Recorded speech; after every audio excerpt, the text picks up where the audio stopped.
Basically, we start with the consultation. So someone comes and says, hey, here's what I'm looking to do. I want to make it crazy. I want to look different.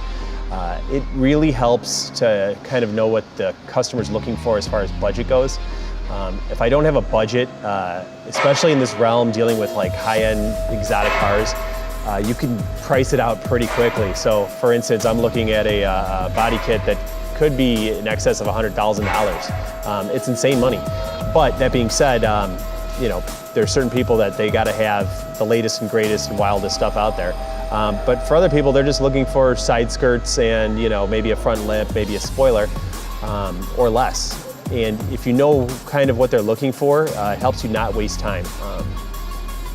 You know, it's just, and this can be a whole as far as wasting time. If you spend a whole day tracking down Europe parts, calling people up, and you find out, hey, we're way outside of the budget of the customer. So knowing the budget, knowing the goals of the customer first and foremost is what you got to do.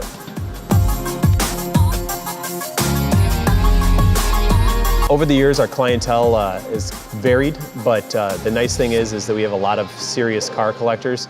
So I mentioned before putting your finger on the pulse of the industry. Sometimes what's the most trendy and what's the latest and greatest isn't exactly the stuff that's going to look good in a few years, or you're going to get good fitment when you get the item, or, you know, it breaks. You have no idea. If you have your finger on the pulse and you've been dealing with people who've been buying quality stuff over the years, you kind of know it from dealing with the company right away. You also know the trends to stay away from and the items that they might look good, but you know, they don't end up being good. So just experience is really what all it comes down to. You can jump on our website and email me, oj@fluidmotorunion.com.